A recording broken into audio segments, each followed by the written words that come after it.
Are you able to see? Yes, we can see it. In presentation mode?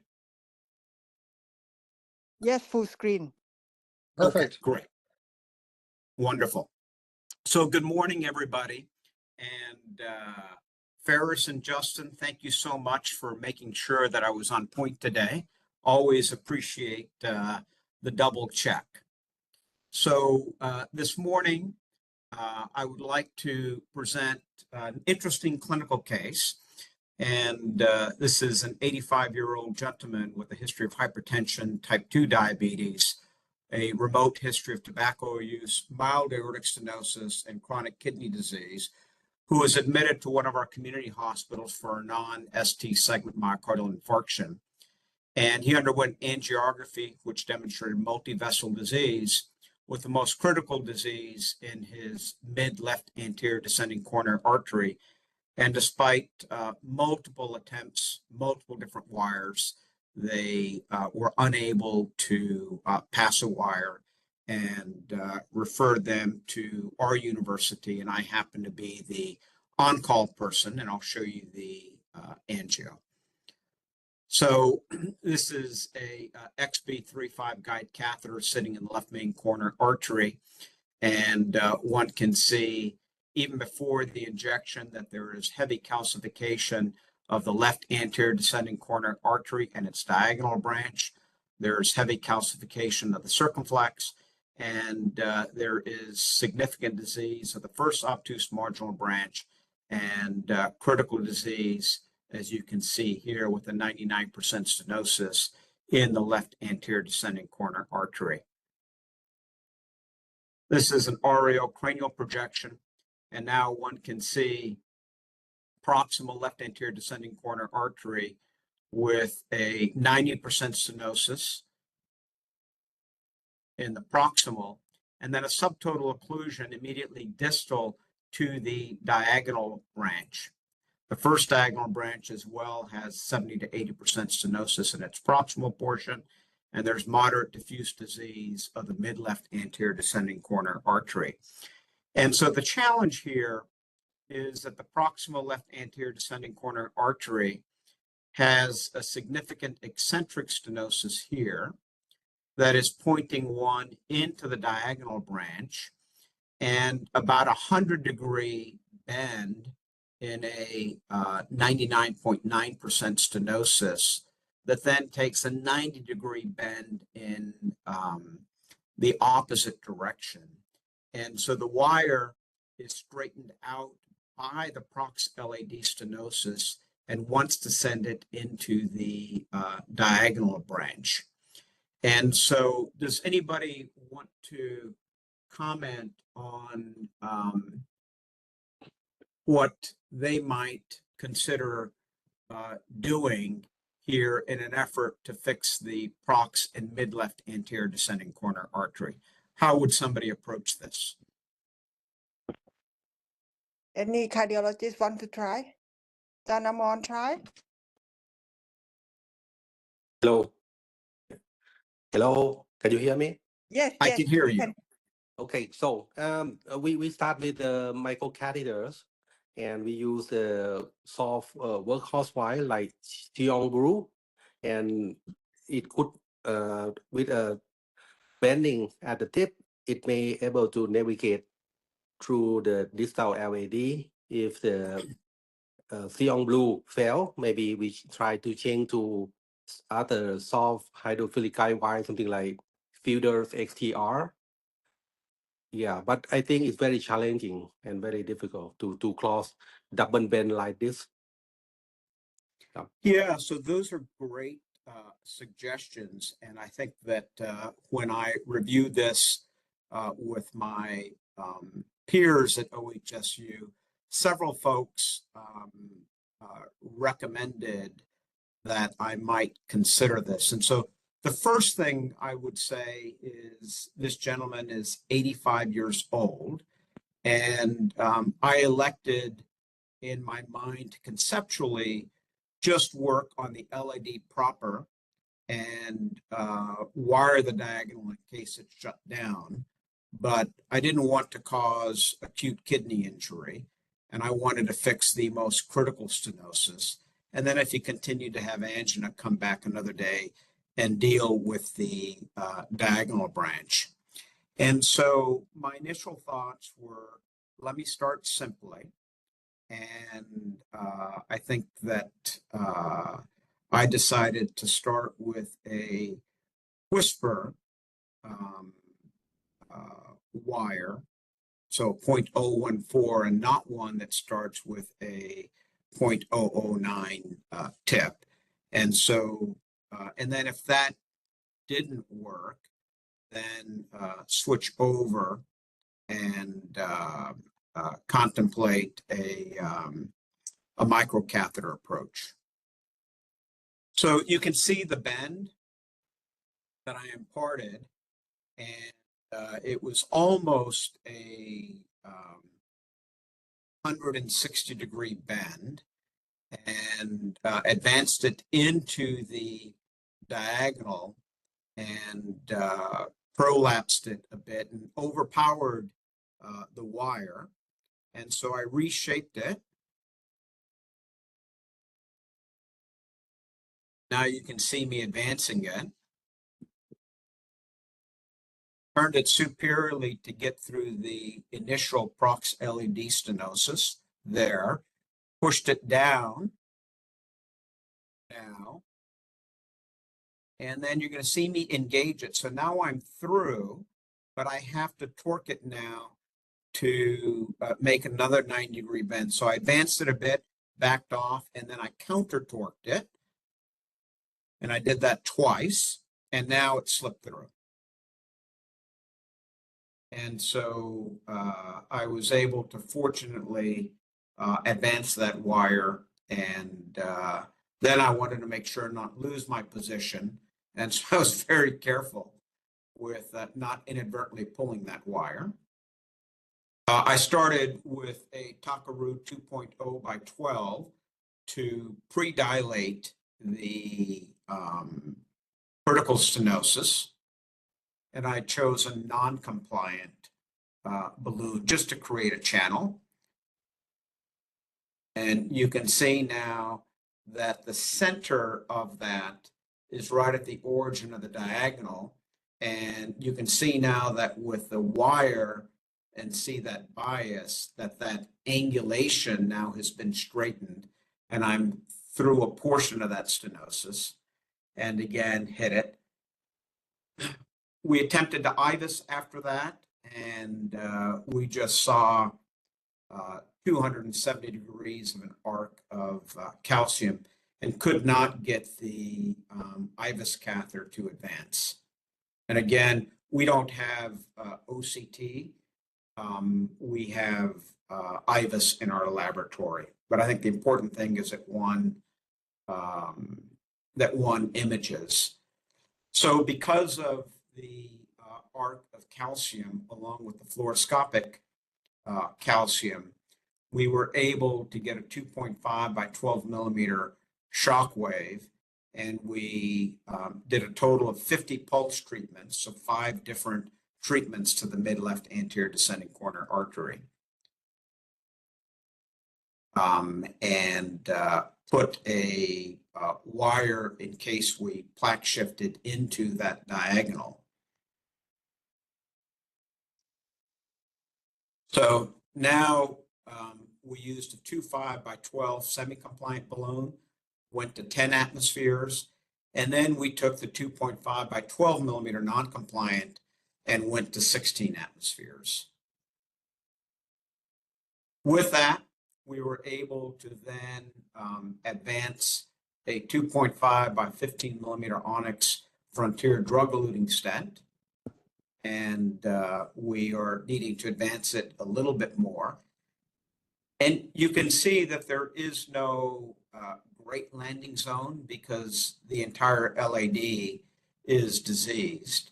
But I wanted to get just 2 millimeters beyond the critical disease. And inflated that. And you can see now that the diagonal branch ostium remains unchanged.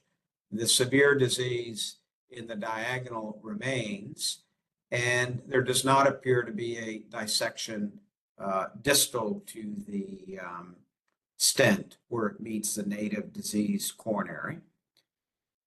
We utilized a combination of IVUS guidance and went ahead and also utilized the stent boost.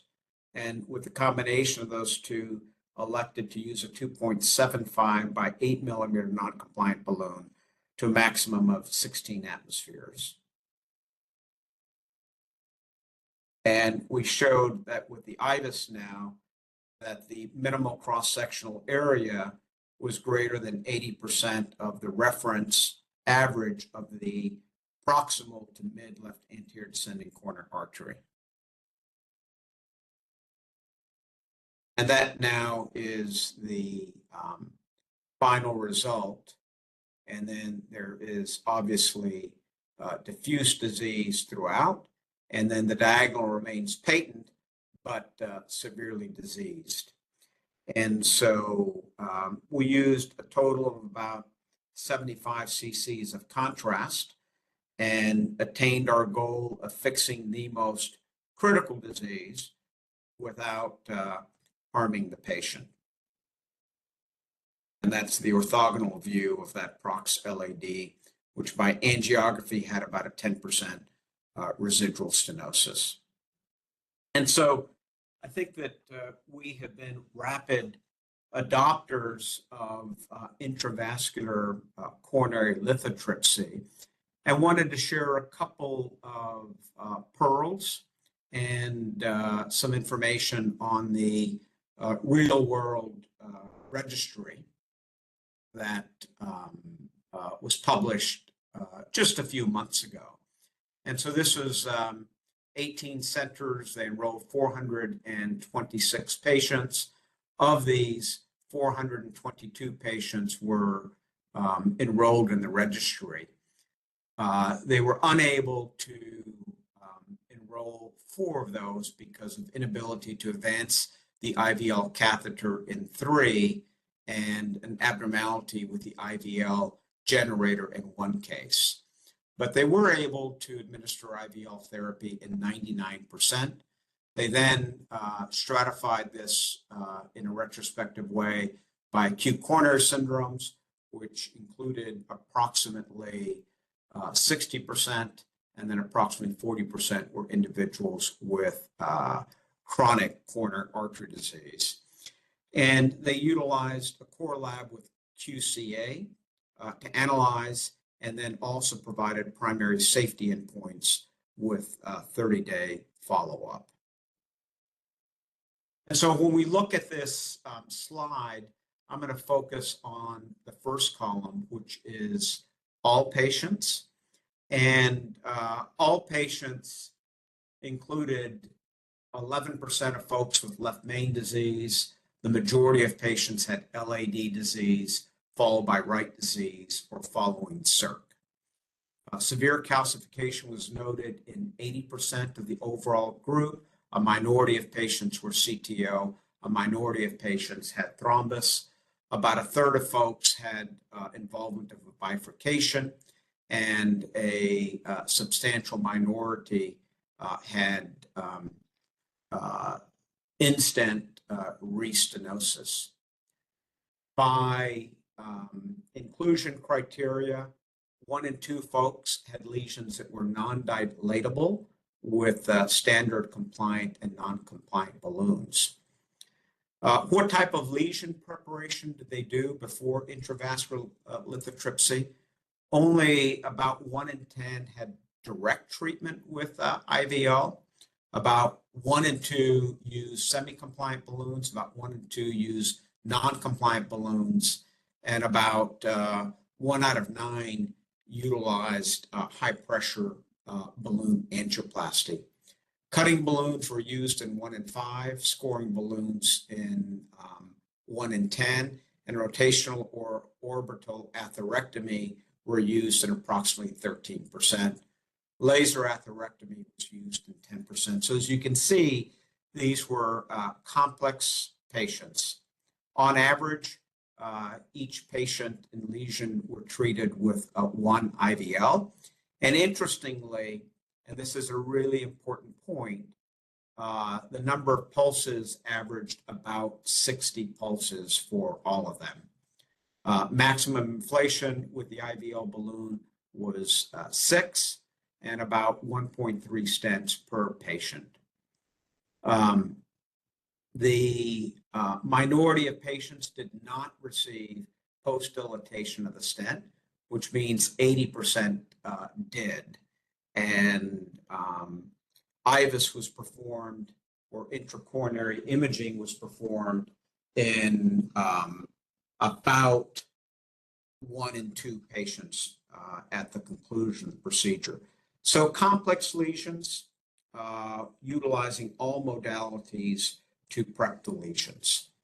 Now, when one looks at the central core data, one can see that of the approximate 400 lesions, the final percent stenosis averaged 15%, and about 1 in 3 had a final stenosis of greater than 30%. And so one can see the baseline stenosis, post-IVL, and then following stenting, often with adjunctive high-pressure inflation.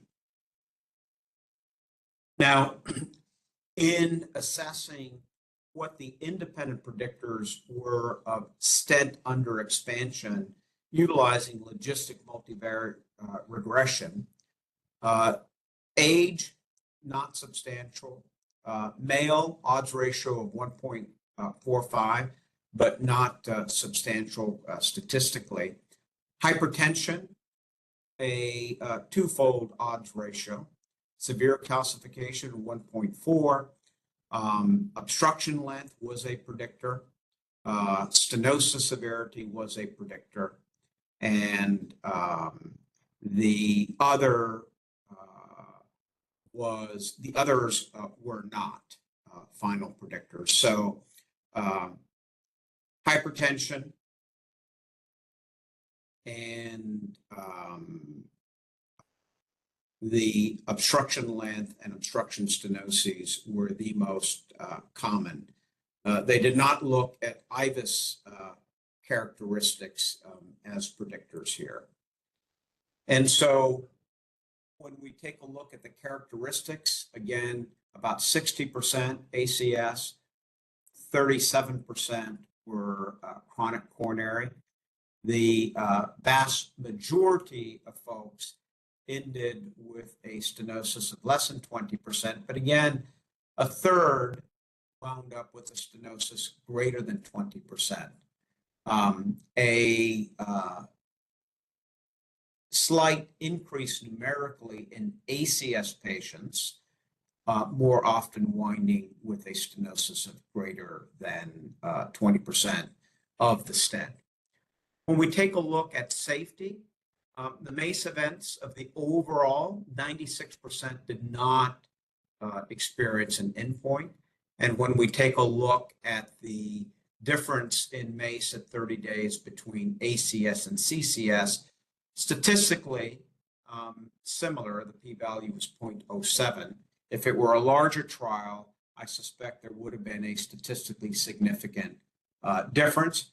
Primarily, I think that would have been driven, as we well know, ACS patients more often have a recurrent myocardial infarction in the first 4 to 6 months than in CCS. No difference in target lesion revascularization at 30 days or of stent thrombosis. Now, there are a couple of important things. I demonstrated at the beginning that these devices can be hard to advance through tortuous calcified lesions. And so good guide support is critically important. That's point number 1. Good distal wire positioning, number 2. Number 3 is the best lesion prep that you can with a series of sequential dilations and the consideration if necessary, of a guide extension tool, or even considering laser or rotational or orbital atherectomy if required. Now, the IVL was designed for concentric stenoses, not eccentric stenoses. And what this shows you, these are 3 different lesions. And this is pre-IVL, this is post-IVL, and this is post-stent. And in this first column A, this is pre-IVL of a erupted calcified nodule here. This is post-IVL. And what IVL does is creates a series of micropores that then allow for better stent expansion, as one can see here. And so this is a nice result of a combination of IVL and post-stenting with adjunctive high-pressure inflation. And I want to just comment about the challenges of these nodules. One might think that taking an individual with a calcified nodule and using a non-compliant high-pressure balloon with visual expansion of that balloon is effective treatment of that nodule.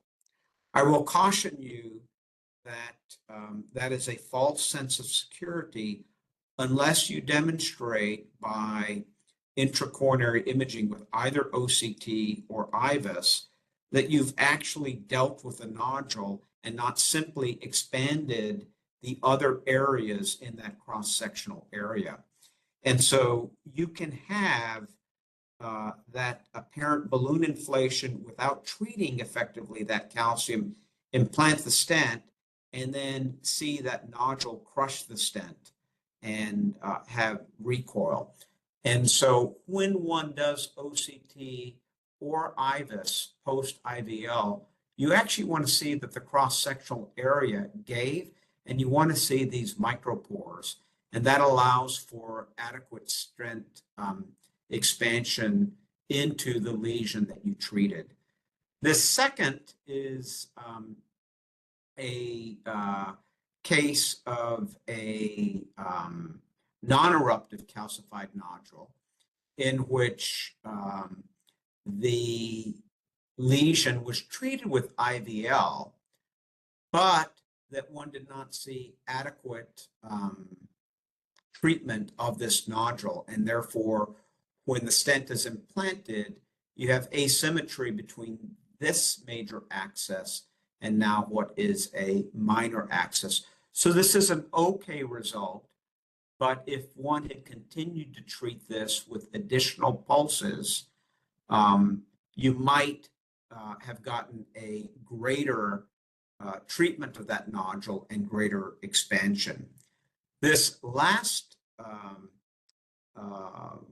nodule, which is C, is a non-eruptive calcified nodule, and you can see it here. And then it was treated, but again, you don't see micropores through this nodule, and therefore the stent expanded between 3 o'clock all the way to 5 o'clock, but this area never got expanded. And so before one puts in the stent, confirm that the IVUS has demonstrated that the IVL has achieved what you attempted. You might have to pull out a second IVL catheter and either go up to 6 atmospheres or quarter size up in effort to get effective treatment of that nodule. And so in the overall group research letter that was published in JACC in 2023, you can see here in the blue calcified nodules and in the dark blue non-calcified nodules. And the overall difference in MLA is similar, in the surface area similar, in the stent area similar, and similar acute gains. And so please remember as you begin to do IVL, don't just do 10 or 20 and see that the balloon seems to expand. Continue to use at least 60 pulses and then repeat your IVUS to make sure that you got the intended outcome. If you didn't, then go back in, give additional therapies, followed by high pressure non-compliant balloon inflation, and then repeat your IVUS and then go ahead and implant the stent after you demonstrate that your lesion preparation had the expected outcome.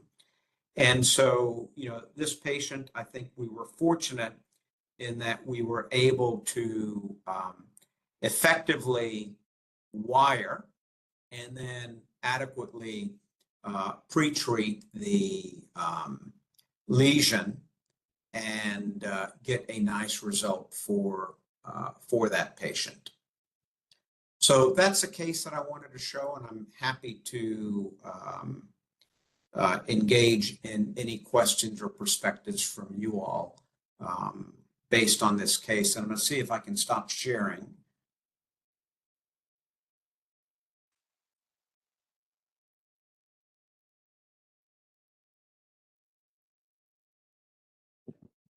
Thank you very much for the case.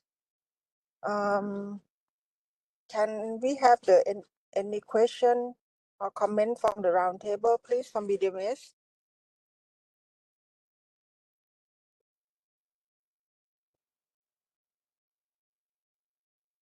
Ajahn Amon, you have any question? อาจารย์เกรียงไกรไม่ได้เปิดไมค์ Hello.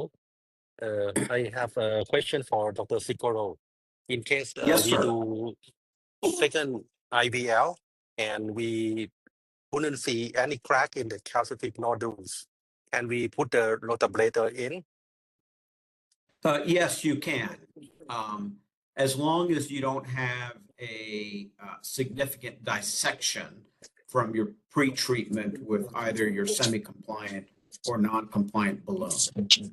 And so I think that's an important point. As long as you don't have that and you don't have clot, then you can proceed. I think the other nice thing I'm sorry, I'm hearing some I went ahead feedback and quieted the microphone there. The other nice thing, as you saw here, is that it's very rare to get side branch compromise with IVL therapy. In the real world experience, it was less than 2%, despite a quarter of them being bifurcation lesions.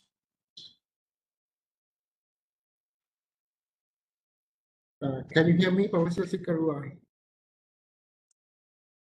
Yes, yes. Okay, I would like to ask a question about the role of the Cori calcium score before we do the PCI in the case with the chronic Cori syndrome. I'm sorry. The role of what, sir? Of Cori calcium scan before the PCI. I'm sorry, it still dropped out. Coronary calcium score. Oh, the coronary calcium. Yeah, I think that when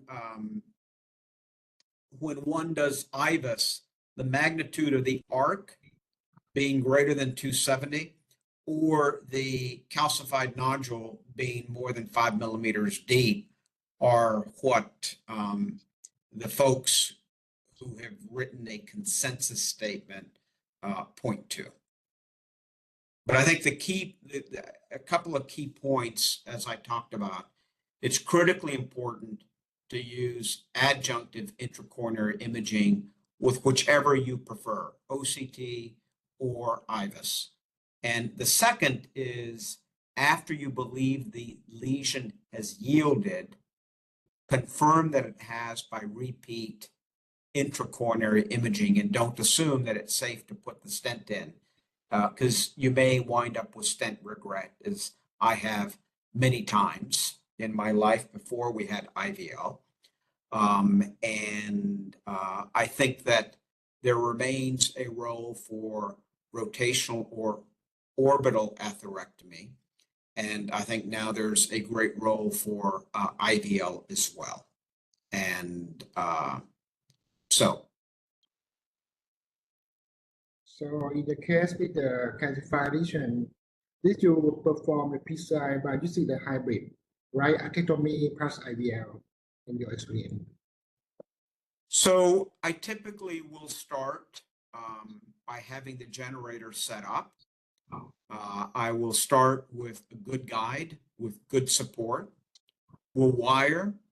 We'll, if it's a critically stenosis of greater than 99%, we'll start with a Cigarroa or Sapphire. In our lab, we have the Cigarroa, so that's what I use.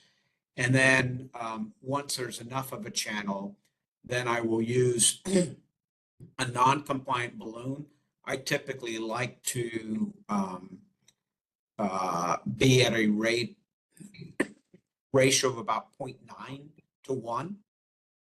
And we'll go up to about 16 atmospheres. If it doesn't give, either by angiographic visibility when the balloon is up or by IVUS, I will cross over at that point to IVL.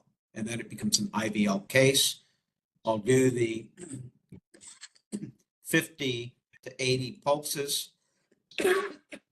Repeat, look for those micropores and evidence that the nodule gave, and then I'll put my stent in.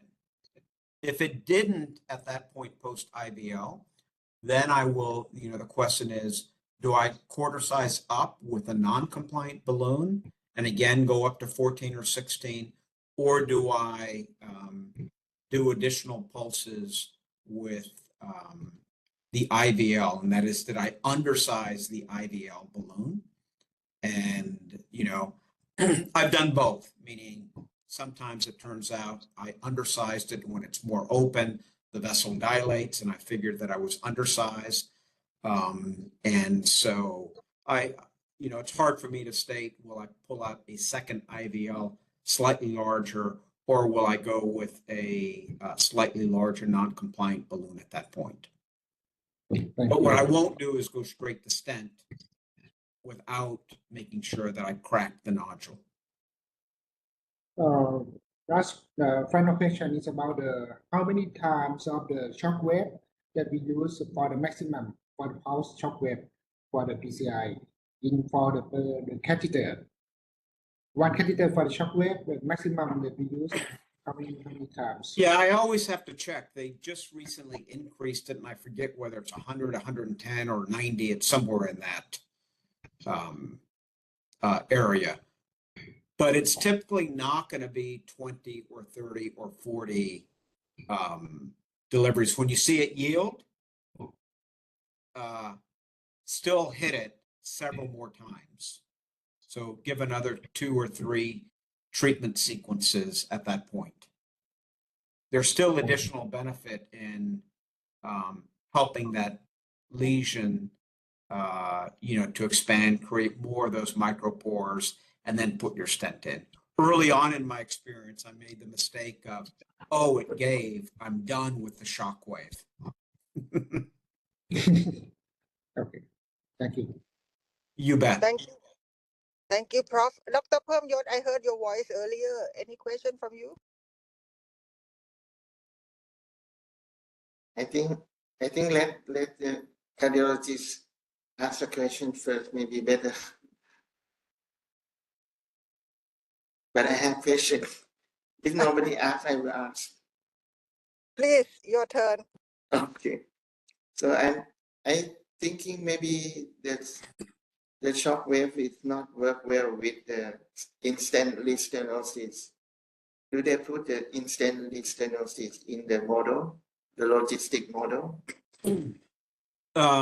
So no, they did not, but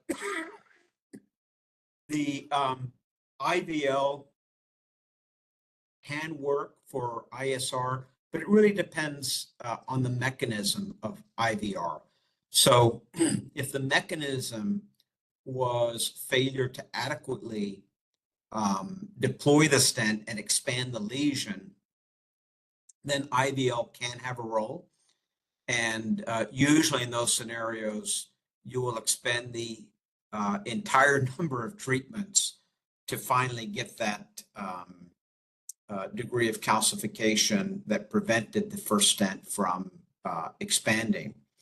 And there are now cases where that nodule can immediately recoil during the time of the initial delivery or slowly recompress that area if you really didn't crack it. So for that type of ISR, IVL can be effective. When the ISR is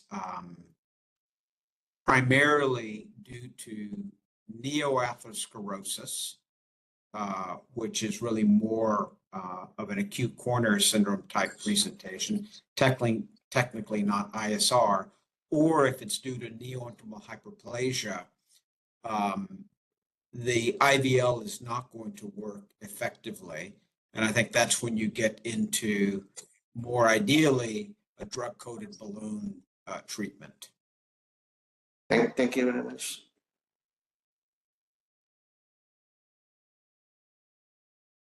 Any question from Dr. Mann?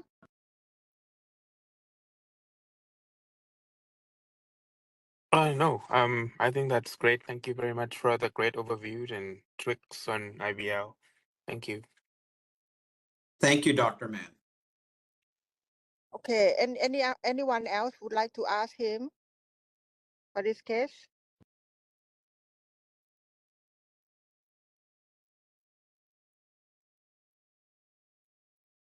If not, thank you very, very much for the very insightful and case detailed explanation as always.